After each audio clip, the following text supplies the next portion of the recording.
There's an island in the middle of the Indian Ocean. Most people have never heard of it. Most maps barely show it. It sits 4,000 kilometers from Iran, roughly the distance from London to Moscow. Its name is Diego Garcia. On it sits one of the most powerful military bases on the planet. American B-2 stealth bombers, the same planes that can carry nuclear weapons, are stationed there. Nuclear submarines dock there. Guided missile destroyers patrol from there. It is the base America used to bomb Afghanistan. The base it used to bomb Iraq. The most important piece of military real estate the United States and United Kingdom jointly own in the entire Indian Ocean. Last night, Iran fired 2 ballistic missiles directly at it. They traveled 4,000 kilometers across 2 seas. Aimed at a base that Iran's own foreign minister said, just 1 month ago, was completely beyond the reach of their missiles. He said Iran had deliberately limited its missiles to 2,000 kilometers. Diego Garcia is double that distance. Either he lied, or Iran just revealed a weapon nobody knew existed. And Britain, whose base this is, whose soldiers are stationed there, whose flag flies over that island, is still telling the world, quote, "This is not our war." Before we get into what happened last night, you need to understand what Diego Garcia actually is. Because most people have no idea. Diego Garcia is a tiny coral island, shaped like a footprint, sitting in the Chagos archipelago in the central Indian Ocean. The island is British territory, has been since the 1960s. But in the 1970s, Britain signed an agreement giving the United States military access to build a base there. What America built was not small. Diego Garcia today hosts long-range B-52 and B-2 stealth bombers, the planes capable of carrying both conventional and nuclear weapons. It hosts nuclear-powered submarines. It hosts guided missile destroyers. It has a runway long enough for any aircraft in the American arsenal. During the Gulf War in 1991, bombers flew from Diego Garcia to hit Iraq. During the invasion of Afghanistan in 2001, Diego Garcia was the launch point. During the Iraq invasion in 2003, same story. This base has been the hidden fist behind every major American military operation in the Middle East and Asia for 30 years. And since this war with Iran began, America moved additional assets there. More bombers, more submarines, more firepower. Iran knew exactly what was at Diego Garcia, and last night, for the first time in history, they fired at it. Confirmed. Diego Garcia hosts U.S. bombers, nuclear submarines, guided missile destroyers. Confirmed. Britain allows U.S. to use Diego Garcia for operations in this war. Here is exactly what happened. Every detail verified. Iran fired 2 intermediate-range ballistic missiles directly at Diego Garcia. The missiles traveled approximately 4,000 kilometers across the Indian Ocean. Aimed at the runway and military installations on the island, neither missile hit the base. The first missile failed mid-flight, malfunctioning before reaching its target.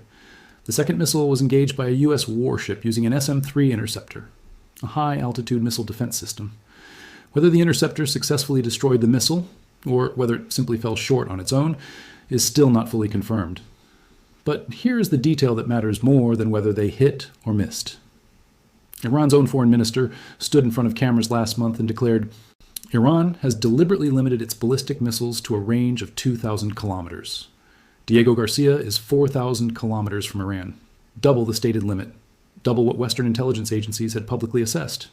This means one of 2 things. Either Iran has been secretly developing missiles with twice the stated range and hiding that capability from the world, or Iran has had this capability for years and has been deliberately concealing it, waiting for the right moment to reveal it. Either way, every military base, every naval ship, every American asset across the Middle East and beyond just moved inside a new threat radius that nobody accounted for. We label this confirmed.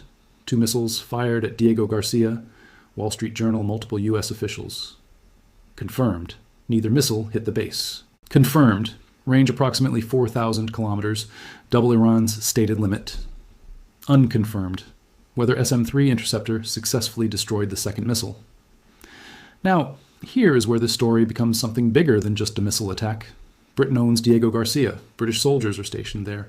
British sovereign territory was just targeted by Iranian ballistic missiles. And Britain's official position on this war, stated repeatedly by Prime Minister Keir Starmer, is, quote, "We will not be drawn into the wider war." Let that sit for a moment. Iran just fired missiles at British territory, and Britain is saying it is not their war. But it gets more complicated. Just hours before Iran fired those missiles, Britain made a significant decision. Starmer's government quietly agreed to expand U.S. military operations from Diego Garcia. Previously, Britain only allowed the U.S. to use the base for defensive operations. On Friday, Britain agreed to allow American forces to use Diego Garcia for strikes on Iranian targets in the Strait of Hormuz. Iran fired those missiles hours after that decision. The timing was not a coincidence, and Trump, who has repeatedly criticized Britain's reluctance to fully commit to this war, publicly called out the UK this week for being, quote, late to the game. Britain is now caught in an impossible position. Its territory was just attacked. Its base is being used for American strike missions. Its soldiers are in the line of fire, and its government is still telling the public, this is not our war. Confirmed. Britain expanded U.S. operations from Diego Garcia on Friday.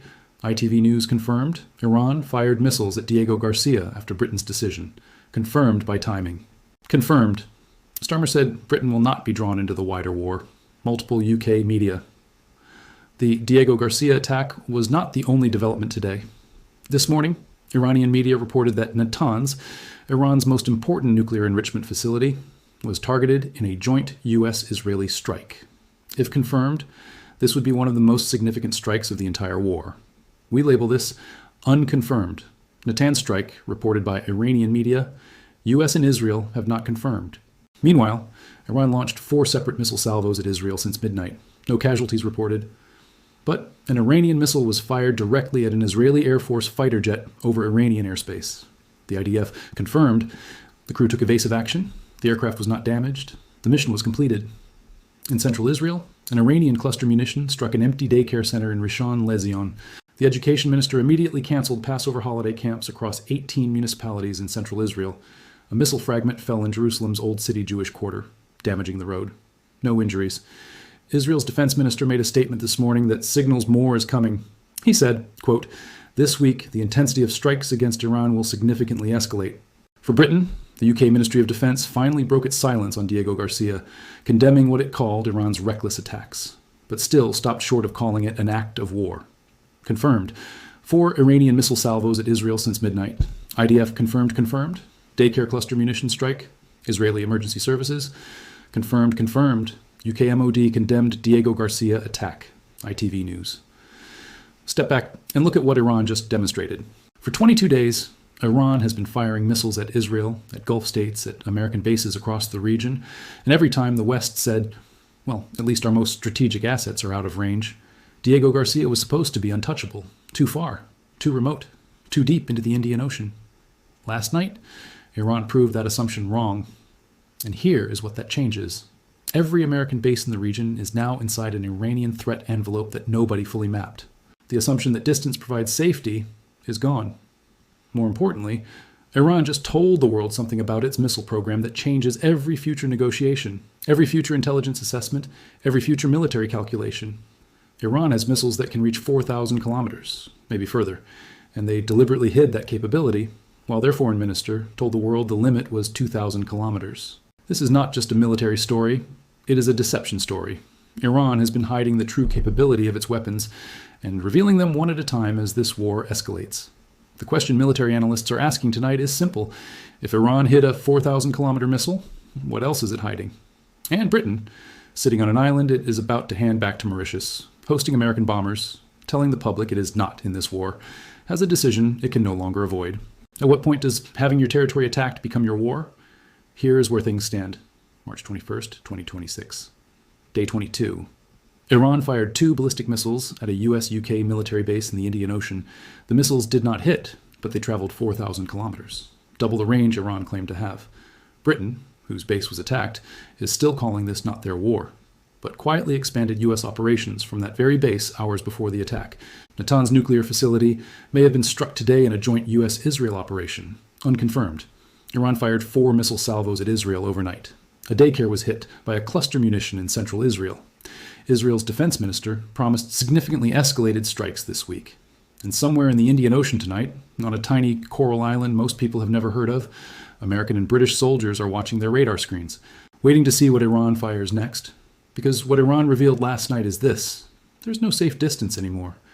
Every claim in this video is verified and clearly labeled, confirmed or unconfirmed. No drama, no fake news. Subscribe for daily verified war analysis.